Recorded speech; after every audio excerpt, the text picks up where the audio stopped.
চীনের জেজিং প্রদেশের মাঝখানে জিশিকাও নামের একটি ছোট্ট গ্রাম রয়েছে। দূর থেকে এই গ্রামটিকে দেখে বাকি গ্রামের মতোই সাধারণ বলে মনে হবে, কিন্তু এই গ্রামের ভেতর যখনই আপনি প্রবেশ করবেন, প্রতিটা দরজার পেছনে লুকিয়ে রয়েছে মানবজাতির সবথেকে কমন ভয়, সাপ। এই গ্রামের লোকেরা কেবল সাপের সাথেই বাস করে না, বরং এরা মুরগির মতো সাপকেও চাষ করে। এই গ্রামটি কেবল 800 জন জনগণ নিয়ে গঠিত, কিন্তু এদের মধ্যে 120টা ফ্যামিলি প্রতি বছরে প্রায় 3 মিলিয়নেরও বেশি সাপ প্রডিউস করে থাকে। আর এই সব কিছুই ঘটছে কেবল 4 স্কোয়ার মাইলের একটি ছোট্ট এলাকার মধ্যে। একটা সময় যখন এই প্রাণীটি এই গ্রামের সবথেকে ভয়ঙ্কর আতঙ্ক ছিল, কিন্তু বর্তমানে এরাই এই গ্রামের প্রতিটা লিভিং রুম, বেডরুমের কমন পোষ্য প্রাণী। এমনকি এখানে 3 বছরের বাচ্চারাও এই ভয়ানক সাপগুলিকে খেলনা হিসেবে আলিঙ্গন করে থাকে। গত 30 বছর ধরে এই গ্রামে প্রায় 100 মিলিয়নেরও বেশি সাপের প্রজনন হয়েছে। বিশ্বব্যাপী সাপ মার্কেটে চীন 70% সাপ সাপ্লাই করে থাকে, কিন্তু 20% সাপ কেবল এই একটা গ্রাম একাই সরবরাহ করে। চীনের এই গ্রামে সাপ চাষের সূত্রপাত হয় 1970-এর দশকের দিকে। সেই সময় এই গ্রামের একজন লোকাল চাষি, যার নাম ইয়াং হোং চং, মেরুদণ্ডের রোগে আক্রান্ত হয়েছিল। ইয়াং চিকিৎসার জন্য তার সমস্ত সঞ্চয়কে ব্যয় করে দেয়, কিন্তু তারপরেও কোনো কাজ হয়নি। ইয়াং হোং খুবই গরিব পরিবার থেকে বিলং করত, এই কারণে তার আরও দামি চিকিৎসা সাহায্য নেবার মতো সামর্থ্য ছিল না। তাই ইয়াং হোং হতাশ হয়ে একজন ট্র্যাডিশনাল চাইনা মেডিসিন ডক্টরের কাছে সাহায্য চাই। তিনি তাকে একটি ইউনিক ওষুধের প্রস্তাব দেন।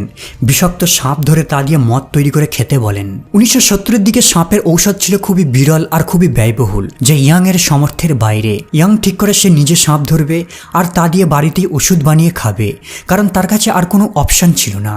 ভাগ্যক্রমে তার গ্রামের বাড়ির আশেপাশে প্রচুর বিষাক্ত সাপ বাস করত। ইয়াং এই সাপগুলিকে ধরে এর সাহায্যে মেডিসিন বানিয়ে নিয়মিত খেতে থাকে, আর আশ্চর্যজনকভাবে সে উপলব্ধি করতে পারে যে তার রোগ ধীরে ধীরে কমে আসছে। কিন্তু ধারাবাহিকভাবে 3 বছর ধরে সাপ ধরার প্র্যাকটিসের মধ্য দিয়ে ইয়ং সাপ ধরাতে দক্ষ হয়ে ওঠে, আর এই সাপগুলিকে লোকাল ব্যবসাদারদের কাছে বিক্রয় করে দিত। সেই সময় চীনে বিষাক্ত সাপের অনেক ডিমান্ড ছিল, তাই সে এই সাপগুলিকে অনেক চড়া মূল্যে বিক্রয় করত, যা তার রেগুলার আয়ের থেকে কয়েকশো গুণ বেশি। কিন্তু কন্টিনিউ সাপ ধরতে থাকার কারণে একটা সময় ওই গ্রামে সাপের সংখ্যার পতন দেখা দেয়।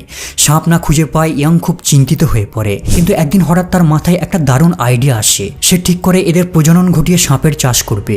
1985 সালে নিজের গ্রামের বাড়িতে সাপের ফার্ম খোলার জন্য তার সমস্ত সেভিংকে ইনভেস্ট করে দেয়। শুরুর দিকে সে আর্থিক বিপর্যয়ের সম্মুখীন হয়, কিন্তু সে ধীরে ধীরে তার ভুল থেকে শিক্ষা পেয়ে তা শুধরে নিত, আর খুব দ্রুত সে সাকসেসও হয়ে যায়। ইয়াং প্রথমের দিকে একটি মাত্র প্রজাতির সাপ নিয়ে ফার্মিং করত, কিন্তু ধীরে ধীরে সাপেদের প্রজাতির সংখ্যা বাড়াতে শুরু করে, আর সে অনেকগুলি ফার্ম খোলে যেখানে সে বিভিন্ন প্রজাতির বিষাক্ত সাপেদের চাষ করত।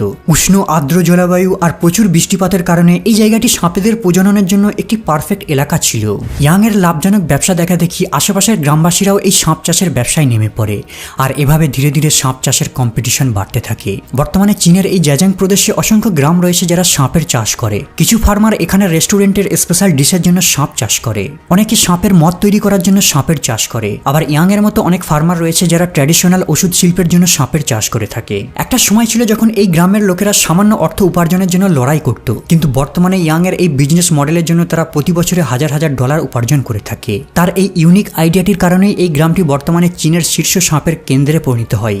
বেশিরভাগ চাষ করা সাপগুলিকে মেডিসিন ফ্যাক্টরিতে ডেলিভার করা হয়, যেখানে সাপের লিভার আর পিত্তকোষের সাহায্যে ঔষধ তৈরি করা হয়। এছাড়াও এই গ্রামে সাপের চাষ হয় বিশ্বের বিভিন্ন দেশে এক্সপোর্ট করার জন্য, যেমন আমেরিকা, জাপান, সাউথ কোরিয়া। আর এদের স্কিনগুলিকে ফ্রান্স, ইটালিতে এক্সপোর্ট করা হয় লাক্সারি ব্র্যান্ডেড প্রোডাক্ট বানানোর জন্য। স্নেক ফার্মিং এর এই লাভজনক ব্যবসা দেখে এখানের অসংখ্য চাষিরা তাদের সবজির জমিতেই পার্মানেন্ট সাপ চাষ শুরু করে দেয়, আর তারা প্রতি মাসে প্রায় 1 লক্ষ ইউয়ান অর্থ উপার্জন করে থাকে। সাপ চাষ একটি লাভদায়ক ব্যবসা হওয়ার মূল কারণ হলো এর কোনো অংশই অপচয় হয় না, এর প্রতিটা পাটকেই বিক্রয় করা যায়। সাপের সবথেকে মূল্যবান পাট হলো এদের বিষ। এদের বিষের প্রতি গ্রামের মূল্য প্রায় 450 থেকে 750 ডলার।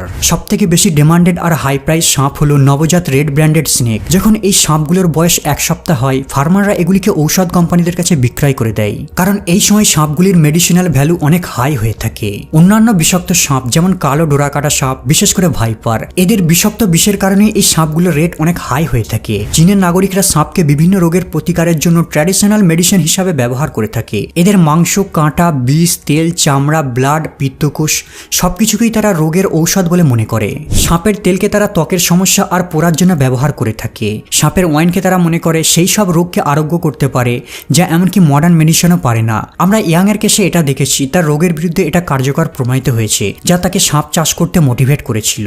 ট্র্যাডিশনাল চাইনিজ মেডিসিন অনুযায়ী সাপের ওয়াইন রোগ প্রতিরোধের ক্ষমতাকে বাড়ায়। বেশিরভাগ চাইনিজরা অ্যালকোহল ড্রিঙ্ক করার পূর্বে স্নেক লিভার পিল ক্যাপসুল খেয়ে থাকে। তারা বিশ্বাস করে স্নেক লিভার পিল অ্যালকোহল থেকে লিভার ড্যামেজকে রক্ষা করে থাকে। এখানে সাপের স্যুপ অসুস্থ ব্যক্তিদের জন্য একটি কমন ডিশ। সাপের স্কিনকে দাঁতের ব্যথা থেকে মুক্তি পেতে ব্যবহার করা হয়। শরীরের ব্যথা আর জয়েন্টের সমস্যা থেকে মুক্তি পেতে চাইনিজরা বিশ্বাস করে সাপের ব্লাড হচ্ছে সবথেকে বেস্ট মেডিসিন।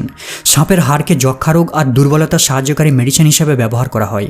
আর সাপের পিত্তকোষকে মনে করা হয় জ্বর কমিয়ে দেয় আর দৃষ্টিশক্তিকে উন্নতি করে। চীনে আধুনিক চিকিৎসা পদ্ধতি শুরু হয় ইংরেজ মিশনারিদের সাহায্যে, কিন্তু অষ্টাদশ শতাব্দীর পূর্বে চীনের একমাত্র চিকিৎসা ব্যবস্থা ছিল ট্র্যাডিশনাল চাইনিজ মেডিসিন, যেখানে হার্বাল মেডিসিনের সাথে বিষাক্ত সাপেরও সাহায্য নেওয়া হতো।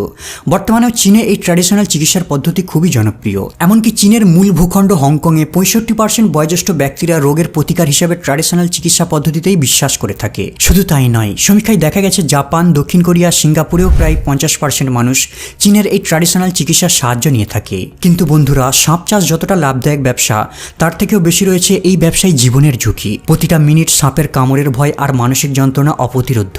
এই কারণে অনেক স্নেক ফার্মার একবার বিষাক্ত সাপের কামড় খাওয়ার পরই সাপ ফার্মিং পুরোপুরিভাবে ছেড়ে দেয়। বেশিরভাগ চাষিরা রবারের গ্লাভস পরেই সাপ হ্যান্ডেলিং করে থাকে, কিন্তু এমন কিছু সময় রয়েছে যেখানে তাদের খালি হাতে সাপের গায়ে হাত দিতে হয়। তারা সিম্পলি রিস্ককে অ্যাকসেপ্ট করে নেয়। শুধুমাত্র বিষাক্ত সাপের কামড়ই বিপজ্জনক নয়, এমন কিছু অবিষাক্ত সাপ রয়েছে যাদের কামড়ে টিটেনাসের মতো গুরুতর সংক্রমণ দেখা দেয়। বেশিরভাগ স্নেক ফার্মার সাপের কামড় খাওয়ার পরে ইমিডিয়েটলি হসপিটালে ছোটে না। পরিবর্তে তারা নিজেরাই বিষ বের করার চেষ্টা করে, ক্ষত জায়গাটিকে ওয়াশ করে নেয় আর ট্র্যাডিশনাল মেডিসিনের সাহায্য নিয়ে থাকে।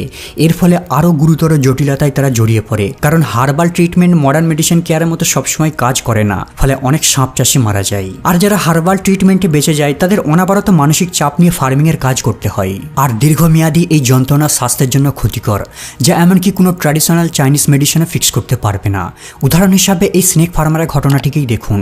যখন এই চাষিটিকে সাপে কামড় দেয়, সে ভয়ের সঙ্গে সঙ্গে তার আঙুলটিকে কেটে ফেলে আর কাটা আঙুলটিকে সঙ্গে নিয়ে 50 মাইল ট্রাভেল করে হসপিটালে অ্যাডমিট হয়। কিন্তু যখন ডাক্তাররা ওই ব্যক্তিটির কাটা আঙুলটিকে নিয়ে পরীক্ষা করে, তারা দেখে সাপের বিষটি খুব একটা স্ট্রং ছিল না, মানে তার আঙুল কাটার কোনো প্রয়োজন ছিল না। চাইনিজ ডাক্তারদের রিপোর্ট অনুযায়ী প্রায় 40% রোগী প্রপার হেল্পের পূর্বে সেলফ ট্রিটমেন্ট শুরু করে দেয়। যেমন অনেকে আঙুল কেটে ফেলে, অনেকে আবার বিষ রিমুভ করার জন্য স্কিন পুড়িয়ে ফেলে, কাটা জায়গাকে দড়ি আর তার দিয়ে টাইটভাবে বেঁধে ফেলে আর ক্ষত জায়গা থেকে বিষ চুষে বের করে নেয়। কিন্তু এই পদ্ধতিগুলোর কোনোটিও কার্যকর নয়। চীনে সাপের ফার্মিং এর বিজনেস যতটা সহজ বলে মনে হয়, ততটাই জটিল এর পারমিশন পাওয়া, কারণ সাপ চাষ একটি খুবই ঝুঁকিপূর্ণ টাস্ক। এই কারণে ফার্মারদের সর্বপ্রথম প্রয়োজন একটি wild life taming and breeding licence. এই লাইসেন্সটি প্রমাণ করে যে আপনি প্রাণীদের নিরাপদে আর নিয়ন্ত্রণে রাখতে সক্ষম। এই লাইসেন্সটি থাকার পরেই তবে আপনি স্নেক ব্রিডিং এর লাইসেন্সের জন্য অ্যাপ্লাই করতে পারবেন। বেসিক্যালি একটা লাইসেন্স পেতে অন্য একটি লাইসেন্স থাকা জরুরি।